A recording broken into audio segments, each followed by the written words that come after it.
오늘 말씀의 제목을 한번 따라 하시겠습니까? 기생라합의 선택과 축복. 기생라합의 선택과 축복, 이런 제목으로 말씀의 은혜를 나누기를 원합니다. 우리는 항상 질문으로 처음 출발하죠. 혹시 여러분 분수령이라는 단어 기억하십니까? 혹시 자주 쓰시나요? 분수령. 한문을 찾아봤더니 분산한다요, 나눌 분자, 숫자는 물 숫자예요. 물이 나누어지는데 어디서 나눠지냐면 영은 고개 영자예요. 무슨 마천령, 무슨 령 하는 것처럼. 그러니까 물이 솟구쳐 올려서 분산이 되어지는 그 마지막 갈라지는 점, 이게 분수령이라는 것이죠. 분수가 튀어 올라갔습니다. 동서사방으로 막 흩어지겠죠. 그 마지막 정점, 영어로 피난클이라고 말하는데 그 점이 분수령이에요. 거기서 어느 쪽으로 갈라지느냐에 따라서 운명이 달라지는 것이죠. 거꾸로 뒤집어 말하면 백두산 꼭대기에, 그 꼭대기에 빗방울이 떨어집니다. 빗방울이 떨어져서 서쪽으로 튀면 무슨 강이 되고 압록강이 되고, 동쪽으로 튀면 두만강이 됩니다. 똑같은 물인데 백두산에서 어느 쪽으로 튀느냐에 따라서 물줄기가 달라지는 것입니다. 그러니까 이 분수령이라는 것은 어떤 것을 선택하느냐에 따라서 선택의 결과가 어떤 결과를 가져오는지 운명이 달라집니다. 우리 아까 장로님 절박하게 기도하셨는데 지금 대한민국은 분수령에 와 있는 거죠. 아까 시청 앞 광화문 앞에서 대통령 탄핵 소추에 대해서 탄핵을 인용해라, 탄핵하면 안 된다고요. 지금 계속해서 지금 시위하지 않습니까? 이들도 선택 때문에 그래요. 우리는 이걸 선택합니다. 아닙니다. 우리는 이것을 선택합니다. 과연 헌법재판소에서 어떤 결과를 내릴지 역시 선택이죠.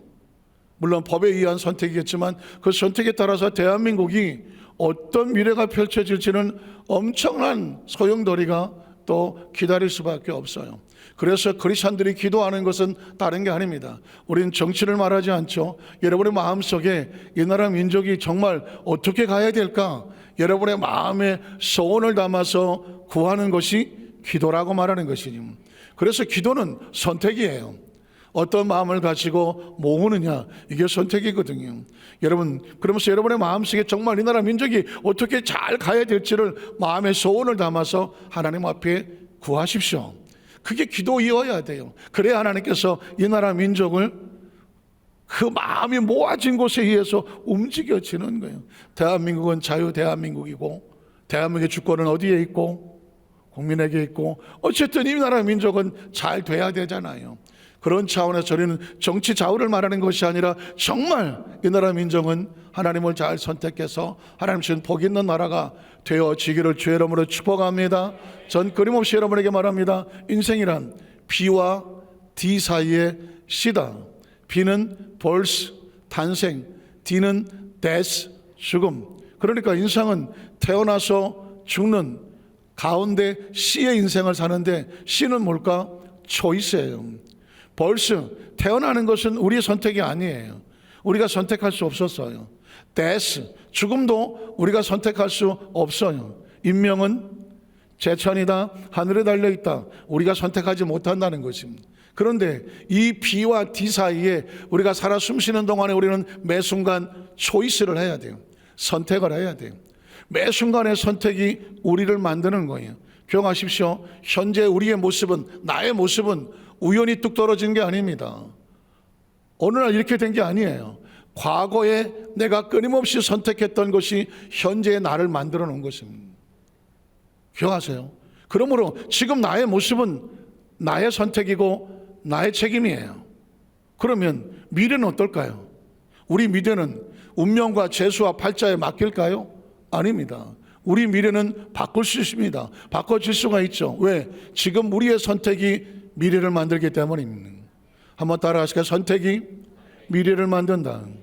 지금 선택이 우리의 미래를 만들어 가는 겁니다. 그래서 매일 매 순간 우리는 하나님의 말씀에 근거하여 옳은 선택을 하기 위해서 이 자리에 나와 있습니다. 오늘 여러분 이 자리에 나와 있는 거 선택이잖아요. 하나님을 선택하고 나와 있는 것이 저와 여러분의 미래를 만들어 간다는 사실을 꼭 기억하시기를 주의 이름으로 축복합니다. 오늘 성경 본문에 보면 기생 라합이라고 하는 여리고성의 한 여인이 나옵니다. 우리에겐 믿음의 선배죠. 그런데 이 사람이 절체절명의 위기의 순간에 엄청난 선택을 합니다. 그리고 그 선택의 결과에 따라서 그 집안 모두가 생명과 안전에 구원을 얻습니다. 도대체 이런 내용이 성경에 왜 기록되어 있을까? 우리에게 선포합니다. 너희도 올바른 선택을 통해서 너희와 너희 가정과 모든 삶의 안전과 평안을 지켜내라. 이게 성경의 메시지예요. 우리 첫 번째로 기생 라합은 어떤 사람일까?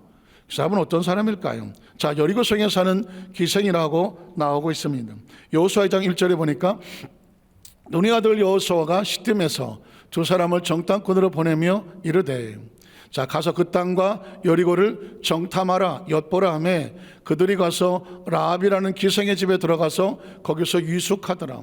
성경이 기생이라고 말하니까 뭐 기생이라고 부르긴 하지만 사실 입에 올리기는 조금 그렇게 쉽지 않은 단어죠. 뭐 요즘도 기생이 있는지는 모르겠지만 좀 더 쉽게 생각한다면 여리고성이라고 하는 것은 그 성에 오고 가는 사람들이 많은 곳입니다. 여러 지역의 사람들이 여리고성을 관문으로 해서 가나안 땅에 들어가거든요.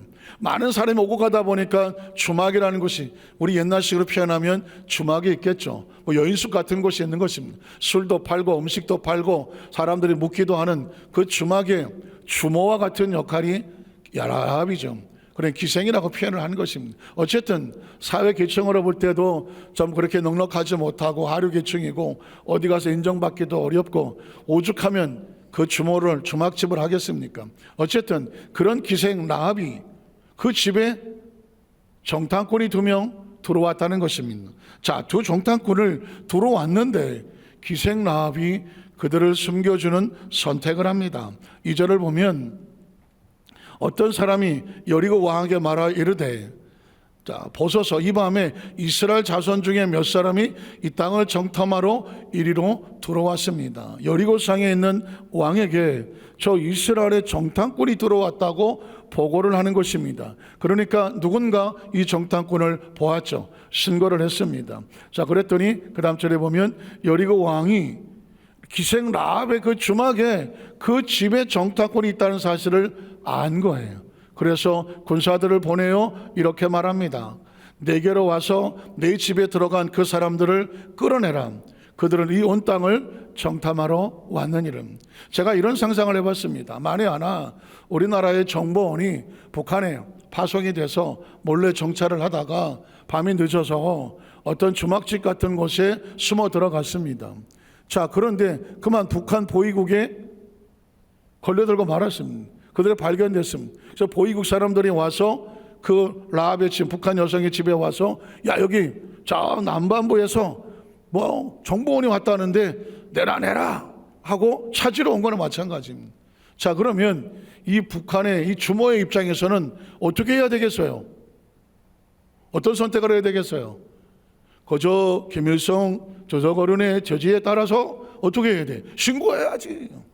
신고해야 정보 모두 있겠고 상금도 있겠고 보상금도 있겠고 국민의 영웅이요 인민의 영웅이라고, 아니 그렇게 그 나라가, 아니 그 나라 속에서 대접받지 않겠습니까? 하루아침에 기생의 집에서 인민의 영웅이 되지 않겠습니까? 그런데 라합이 이상한 선택을 해요. 그 다음 절에 보면, 자, 그 여인이 그 두 사람을 이미 뭐 했습니까? 신고했습니까? 숨겼습니까? 숨겼다고 말하는 것입니다. 저는 여기서 왜 숨겼냐고요. 이것이 그냥 성경 속에 있는 이야기니까 뭐 숨겼겠지가 아니에요. 이게 만약에 숨긴 게 발각이 되면 어떻게 될까요? 제가 아까 북한 이야기를 들었지만 만에 하나 북한의 어떤 주모가 남한에서 온 두 사람을 숨겼다 발각이 되면 어떻게 되겠어요? 온 집안이 아직도 있는지 모르겠지만 아우짓 한강에 다 끌려가서 진짜 죽도록 고생하지 않겠습니까? 아니면 그 자리에서 직교처벌이 될 수도 있을지도 모릅니다. 그런 위험한 상황인데, 아니 차라리 신고를 하지. 차라리 신고를 하면 아까 말했잖아요. 보상금도 받고 인민의 영웅도 되고 자기 눈앞에 살 길이 보이는데 왜 이 기생 라합은 두 사람을 숨겼을까? 그래서 성경에 있다가 저는 왜 할 수밖에 없는 거예요. 왜 그랬을까? 제가 이렇게 오바를 하는 이유는 같이 고민하자는 것입니다. 왜 그랬을까? 자, 그래서 그 다음 절에 보면 과연 그 사람들 내게 왔었으나 그들이 어디서 왔냐는 알지 못한다고 말해요. 자, 지침이를 딱 대고 그 사람들이 어두워 성문을 닫을 때쯤 되어 나갔다. 내가 그 사람이 어디서 왔는지 모르지만 성 바깥으로 나가는 것은 본 것 같다. 그러면서 어디로 갔는지 내가 알지 못하나 급히 빨리 따라가라. 그러면 그들을 따라 잡을 수 있을지도 모릅니다. 이게 바로 아군을 감추고 적군을 따들려고 하는 쓰는 아주 전형적인 방법이죠. 아마 저 성 밖으로 도망간 것 같아요. 그럼 어떻게 하겠습니까? 그래, 또 도망가는 찾으러 가야 되잖아요. 자, 그런 상황이었어요. 그런데 그 다음 절에 보니까 그가 이미 그들을 이끌고 지붕의 옥상 같은 곳에, 지붕에 벌려놓은 그 나무대 같은 곳에 두 정탐꾼을 어떻게 했어요? 숨겼다고 말하고 있습니다. 이미 숨겨놓고 여리고성에 온 군사들은 성 바깥으로 따돌린 것입니다. 그리고 그 사람들은 요단 나루터부터까지 그들을 쫓아갔지만 있겠어요? 없겠어요? 없죠. 그들을 쫓은 자들이 뒷전자에 나가서 곧 성문을 닫았더라.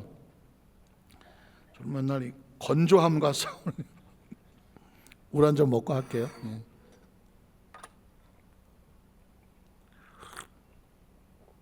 한번 따라 하실까요? 왜 그랬을까?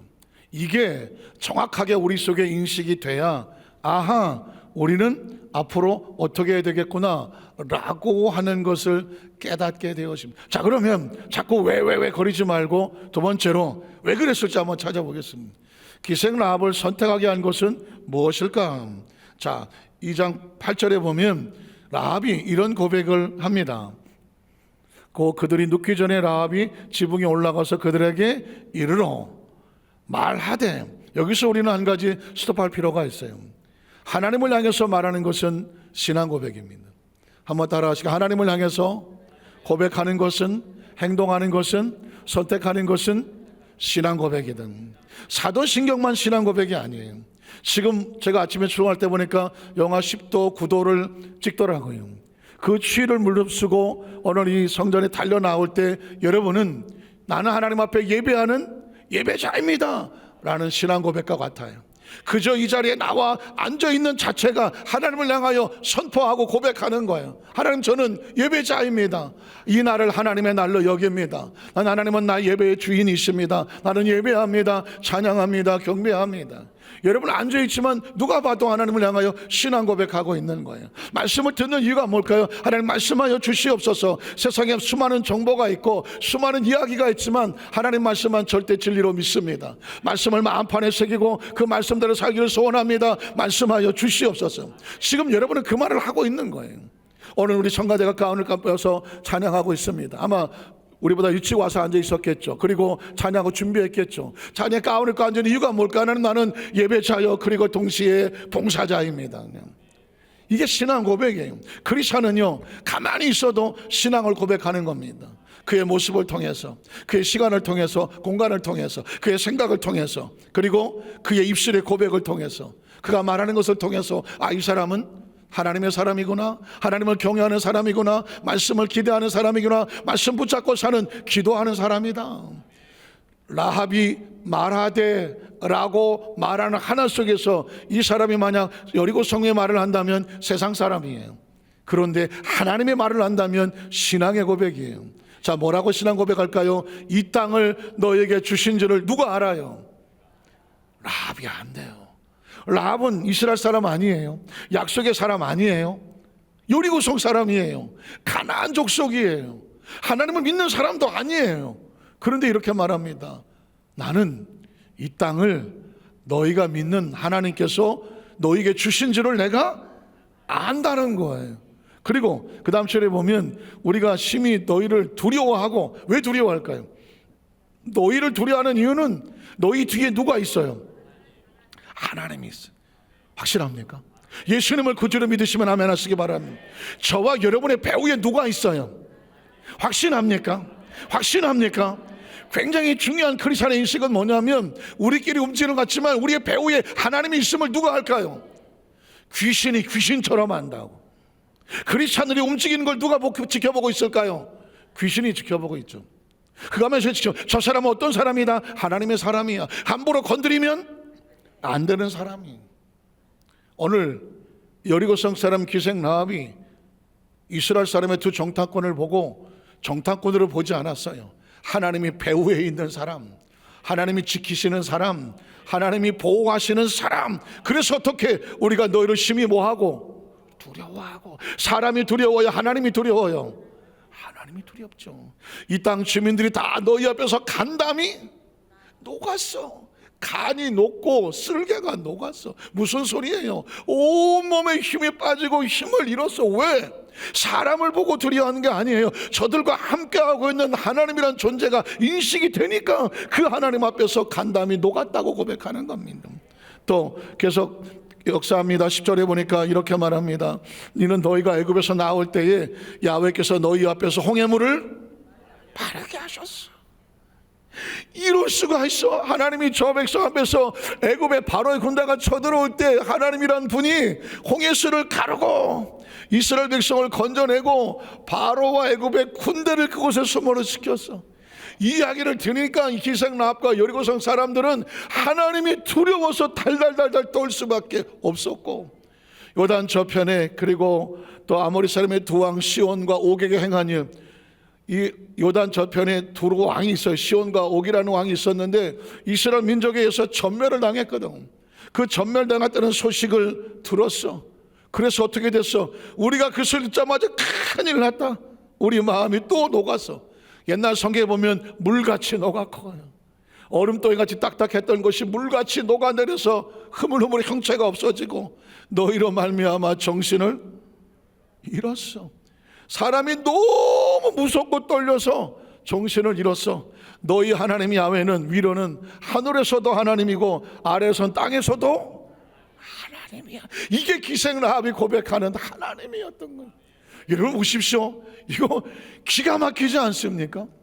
아니 기생 라합은 하나님을 본 적도 없고 말씀을 들은 적도 없고 예배를 드린 적도 없고 이스라엘 민족을 만나본 적도 없고 홍해수 갈라지는 거 현장에 있지도 않았고 아말렉 쳐서 물리치는 현장에 있지도 않았고 구름기둥 불기둥 본 적도 없고 만나와 메추라기 본 적도 없어.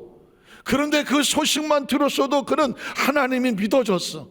하나님이 느껴졌어. 그래서 그 하나님 앞에서 두려워 떨었다고 고백을 하는 거예요. 그러면 어쩔 수 없어. 민수기 13장 14장에 보면 10명의 정탐꾼의 보고를 말하지 아니할 수 없어. 그들은 홍해수를 건넜고 만나와 메추라기를 먹었고 아말렉을 쳐서 물리치는 현장에 있었고 구름기둥 불기둥의 기적을 체험했던 사람이야.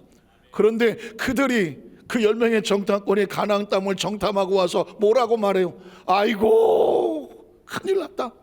그 땅은 심히 험악한 땅이고 그 땅에 거미는 장대같이 크고 우리 메뚜기같이 초라하고 거기 들어갔다는 우리 처자들 다 죽을 것이고 하나님이 죽이려고 여기를 데리고 왔다. 이제 우리가 애굽으로 돌아가자.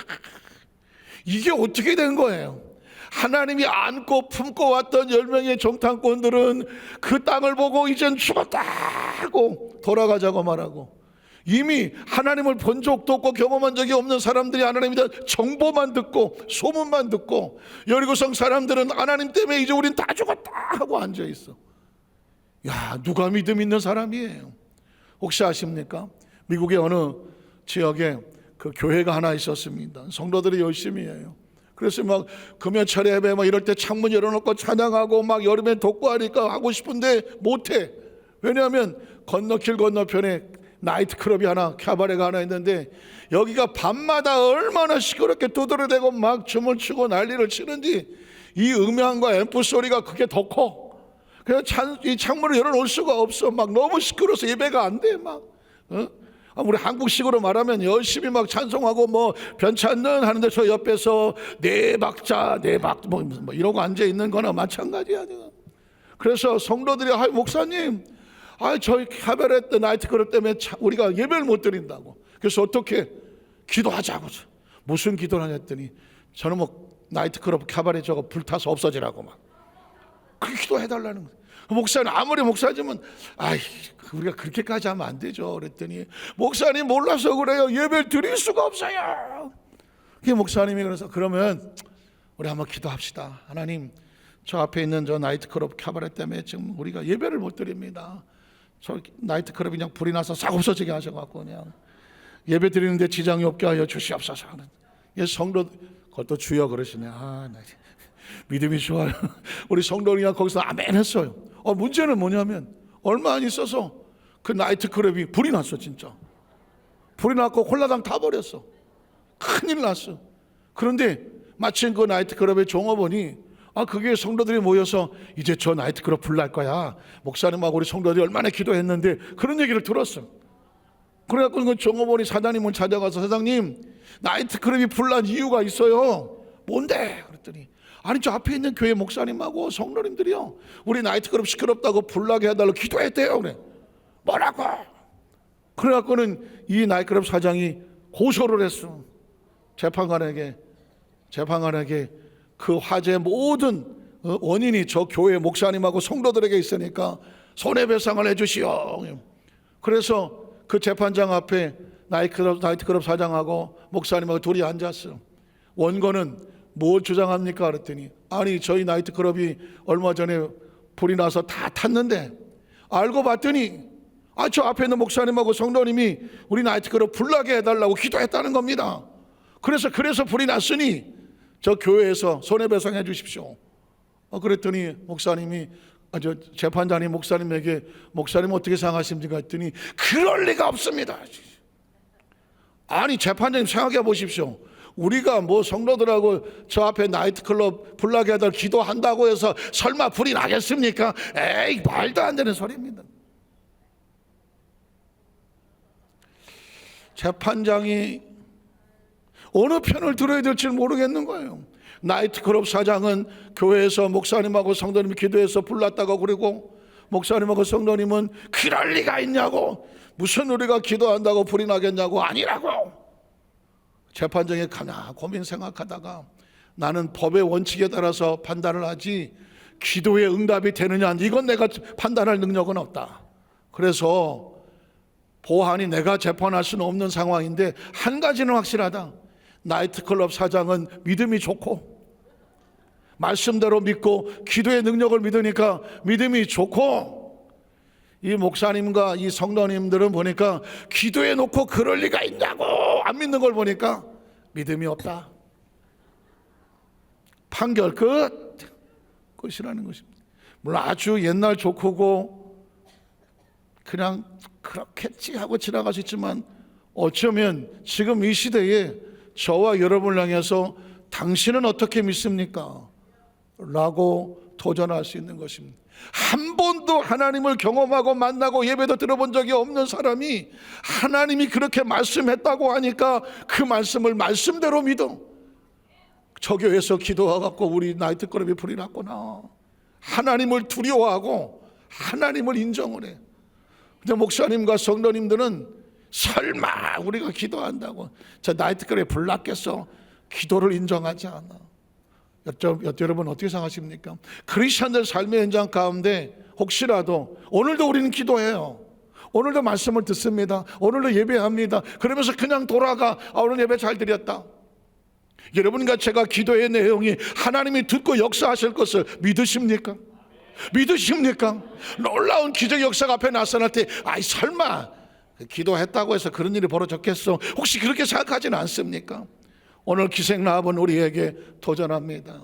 사랑하는 이스라엘 백성들, 하나님 백성들이요, 당신들은 홍해수를 경험하지 않았소. 당신들은 만나와 메추라기를 먹지 않았소. 당신은 구름기둥 불기둥의 기적을 체험하지 않았소. 아말렉과의 전혀 하나님이 싸워준 걸 보지 않았소. 광야 40년 이끌어온 걸 보지 않았소. 그런데 왜 하나님을 믿지 않으시오? 난 하나님을 만난 적도 없소. 경험한 적도 없어. 예배 드린 적도 없어. 어떻게 할 줄도 누구도 말해주지 않았어. 그러나 나는 하나님 대한 말씀을 듣고 소문을 들으니 나는 믿었지요. 하나님이 약속하셨다면 그대로 되고, 그래서 고백하는 거야. 이 땅을 하나님 너에게 주신 줄을 내가 알았다. 하나님께서 이 백성을 끌고 올 때 이미 여리고성은 하나님 백성의 땅이 된 걸 그 사람들은 믿었다는 겁니다. 이제 큰일 나서 우리가 어디로 가? 그들은 그래서 간담이 녹았고 정신을 잃었다고 하는 것입니다. 사랑하는 성도 여러분, 진짜 신앙은 다른 데 있지 않습니다. 하나님이 말씀한 것이 믿어지는 사람이에요.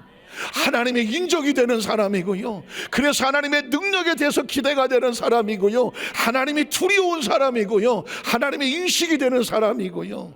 내 삶에 어떤 문제가 있다고 하죠. 하나님의 약속을 내가 믿으면 그분은 반드시 행할 것을 나는 믿습니다. 이 믿음을 가진 사람이, 그게 진짜 하나님 믿는 사람이에요. 오늘 기생 라합은 오늘 이 시간 우리 가운데 그걸 도전시키는 겁니다. 나는 이 하나님을 믿었습니다. 사랑하는 여도수 만작교회 성도들이요, 여러분은 하나님 말씀이 될 때에 그 말씀을 어떻게 믿습니까? 라고 하는 것이죠. 마지막 세 번째로 이 고백에 대한 선택에 따른 구원과 축복입니다. 자, 기생 라합은 이 선택을 하고 소망을 얘기합니다. 열망을 얘기해요. 소원이 있었습니다. 여호수아 2장 12절에 보니까 그러므로 이제 청하노니, 그가 선택한 이유가 있어요. 하나님을 선택한 이유가 있어요. 내가 너희를 선대하였은즉 너희도 내 아버지 집을 선대하도록 야훼 하나님으로부터 내게 맹세하고 내게 증표를 내라. 그리고 나의 부모와 나의 남녀 형제와 그들에게 속한 모든 사람을 살려주어 우리 목숨을 어디서 건져내라? 죽음에서 건져내라. 사랑하는 성도 여러분, 여러분에겐 이 열망이 있습니까?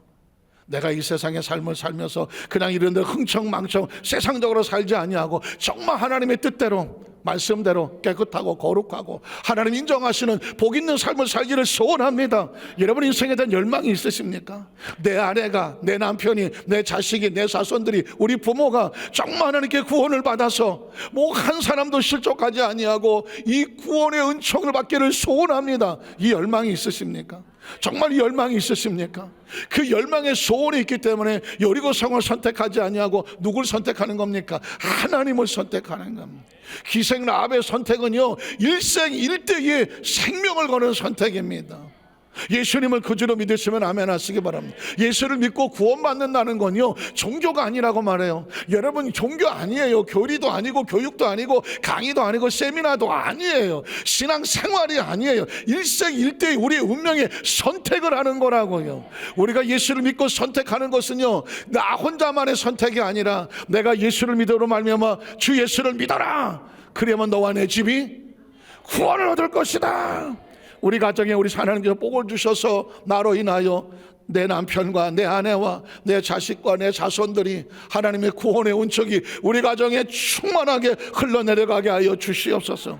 그러므로 지금의 내가 하나님 앞에 선택하는 것은요, 나 혼자 인생으로 끝나지 않아요. 나로 인하여 내 아내와 내 남편, 나로 인하여 내 자식과 자손들에게 이 구원의 은총이 흘러내려가느냐 끊기느냐, 이게 이 선택이 운명을 좌우하는 거예요. 나 하나 적당히 신앙생활 한다고 해서 별일 없고, 별일 있어요. 지금부터 이후의 삶이 내가 하나님 앞에 온전히 살지 못하는 내 선택이 내 아내와 내 자식과 내 가족 자손들에게 어마어마한 영향을 미칠 거예요. 기생 라합이 하나님을 선택함으로 말미암아 온 집안이 사는 역사가 나타났어요.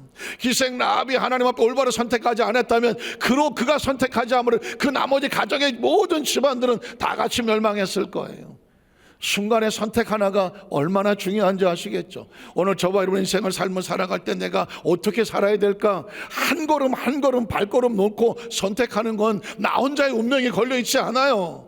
내 아내의 운명이 걸려 있어요. 내 남편의 운명이 걸려 있다고요. 내 자식의 운명이 걸려 있다고요. 내 자손의 운명이 걸려 있어요. 내 부모의 운명이 걸려 있어요.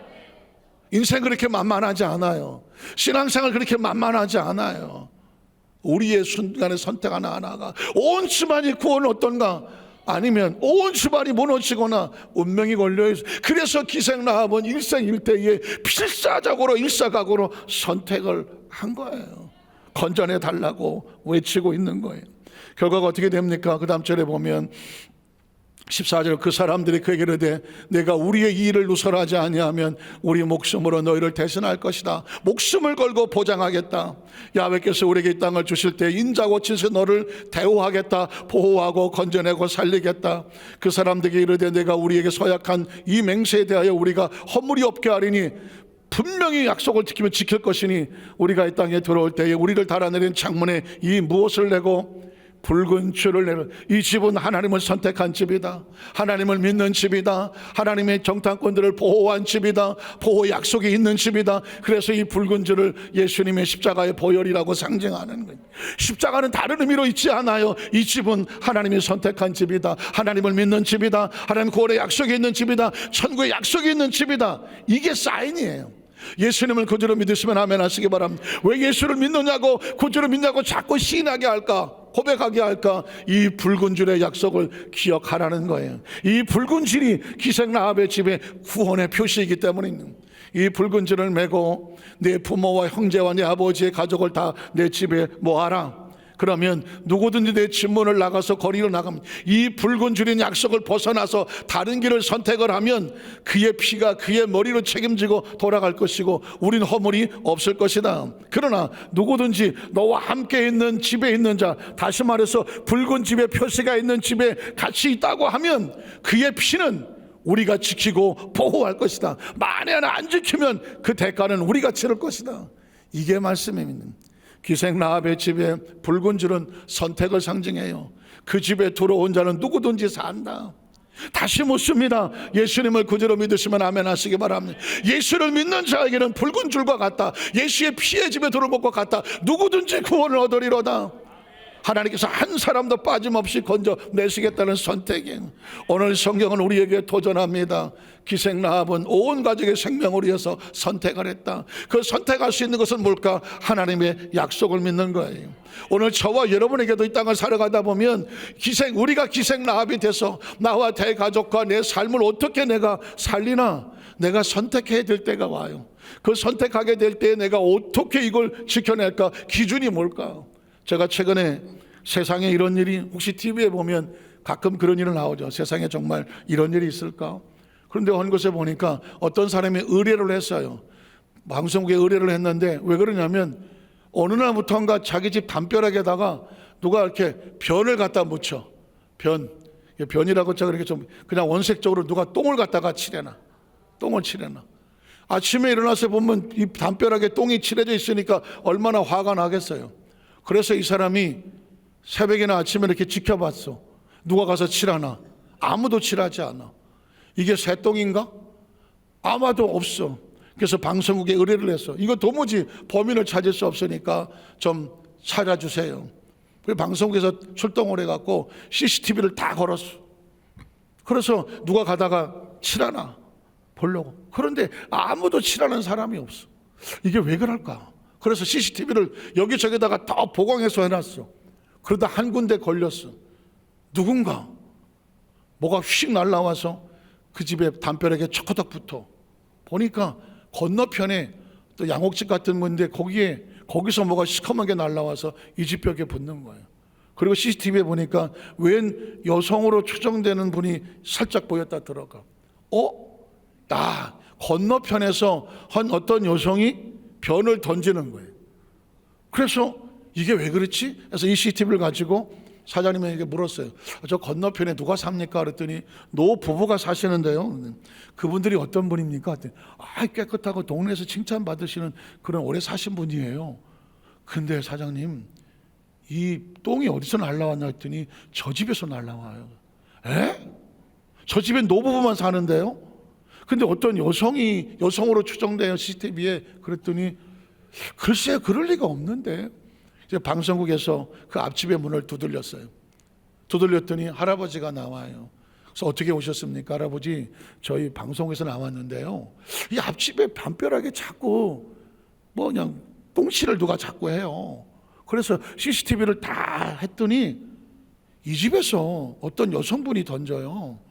혹시 아시겠어요? 했더니 할아버지가 아이고, 우리 할머니가 있는데 할머니가 그걸 집어 던지나 봐요. 왜 그래요? 했더니 우리 할머니가 노인성 치매가 중증이라는 거예요. 그래서 이 대소변 구분이 안 된대요. 그래서 막 변을 보시고 그걸 주물러서 막 여기도 붙이고 저기도 붙여서 할아버지가 야단을 쳤대요. 절대 그러면 안 된다고. 어느 날부터인가 방 안에는 안 칠하더래요. 근데 보니까 이제 할아버지 혼을 안 내려고 들어갔고 담벼락에다 바깥에 던져버리는 거예요. 근데 그랬더니 그 똥이 건너편 집에 가서 덜커덕 붙는 거예요. 그래갖고는 할아버지가 너무 죄송하다고, 다시는 그런 일 없도록 단도를 잘할 테니까 죄송하다고 극구 사과를 하는 거예요. 그 CCTV 영상을 가지고 그 사장님에게 갔어요. 그 앞집에 갔더니 할아버지가 이런 얘기를 하더라고. 그러니까 그러면 화를 낼 줄 알았어요. 아니, 할머니를 똑바로 관리를 해야지, 남의 집 담벼락에 똥칠하면 어떡해 하고 화를 낼 줄 알았어요. 그런데 이 사람이 그 얘기를 듣자마자 눈물을 펑펑 흘려요. 그러면서 PD님 죄송한데 제가 더 이상 인터뷰 못할 것 같아요. 좀 기다려주세요. 한참을 울고 와. 그런 다음에 앉았어. 그래서 PD가 물어. 아니, 왜 아까 인터뷰하다가 그렇게 눈물 흘리셨어요? 그랬더니 그분이 그래요. 우리 어머니도 지금 중풍에 치매로 꼼짝을 못하고 계신다고. 갑자기 어머니 생각이 났대요. 어머니, 그 할머니가 똥칠하고 던지고 화가 나야 되는데 자기 어머니도 집에 누워서 지금 중풍으로 치매로 대소변을 받아내는 이런 상황이 되니까 갑자기 어머니 생각이 나면서 그 할머니가 불쌍해지고 긍휼히 여겨지고 치근해지면서 눈물이 나더래요. 그래서 울고 왔다고. 어떻게 하실 거예요? 그랬더니 처음에 만약에 범인만 잡히면 내가 진짜 막 보상도 뭐 정말 손해배상하라고 그리고 막 그냥 막 욕지거리도 해주고 막 복수를 하려고 그랬는데 그 앞집 할머니의 사정을 듣고 나니까 얼마나 치근한지. 그래서 앞으로 그런 일은 없겠지만 혹시라도 또 똥이 날라와서 벽에 붙더라도 이제는 화를 안 내겠다. 그 똥을 닦으면서 아유, 할머니가 얼마나 힘들고 아플까, 어머니 생각하면서 그냥 기쁨으로 감수하면서 다 닦아내겠대. 그 얘기를 듣는데 제가 눈물이 나는 거예요. 왜냐하면 저와 여러분이 신앙생활 땅에 살다 보면 예상치 않게 여기저기서 똥칠을 하면서 어떤 사람에게 내 마음에, 가슴에, 삶에 여러 가지 문제가 다가올 수 있어. 그런 일을 당하면 누구라도 화가 안 나겠어요? 그런데 그때 우리가 어떻게 선택할까? 우리 집에 있는 우리 어머니 생각하듯이 사랑성들은 예수님께서 이 땅에 저와 여러분에게 몸짓고 피 흘려 죽으셔서 우리 죄를 사하여 주시고 그 피로 말미암아 죄에서 구원해 주시고 은혜를 주시고 성령을 주시고 복을 주시고 사명을 주시고 직분을 주시고 영생의 천국을 주셨으니 이 생각하면 화가 나지만 내 기분과 감정과 자존심으로 하면 화가 나는 쪽으로 복수를 선택하겠지만 내가 받은 은혜를 생각하니까 어떤 선택이 돼요? 긍휼히 여겨지고 불쌍히 여겨지고 얼마나 상대방 입장이 생각이 되고 혹시라도 똥이 날라와서 벽에 붙더라도 아직도 많이 아파서 그러는구나. 그거를 사랑으로 닦아내겠다고 하는 이 선택이 얼마나 마음에 감동하는 말씀을 정리하기를 원합니다. 신앙은 선택이에요. 매 순간마다 저와 여러분에게 기생라합과 같이 생각지 못한 문제들이 덜커덕 다가올 수가 있어요. 그런데 기생라합은 놀랍게도 하나님 편을 선택합니다. 말씀을 선택합니다. 그를 의시합니다. 그곳에 서서 자신의 모든 가족의 생명을 거기다가 선택하고 맡깁니다. 그리고 그는 하나님의 보호 속에서 온 집안이 구원을 얻고 맨 나중에 나오겠지만 기생라합은 예수 그리스도의 탄생에 믿음의 족보에 이름이 올라갑니다. 사랑하는 성도 여러분, 저와 여러분도 마찬가지입니다. 수없이 많은 도전과 수없이 많은 아픔과 상처와 문제가 다가올 때 우리가 어떻게 반응하느냐, 어떻게 표현하냐는 선택이에요. 내 마음대로 표현할 수도 있겠지만 기생라합의 생각을 하면서 예수의 마음과 생각을 가슴에 끌어안고 주님이 기뻐하시는 말씀 안에서 선택을 하고 나가면 나도 상처받지 않고 그 사람도 상처받지 아니하고 오늘 저와 여러분의 삶에 믿음 지키고 은혜 지키고 말씀 지키는 축복의 통로가 되어질 줄로 믿습니다. 그 은혜가 함께 하시기를 주의 이름으로 축복합니다. 기도하겠습니다. 하나님 아버지,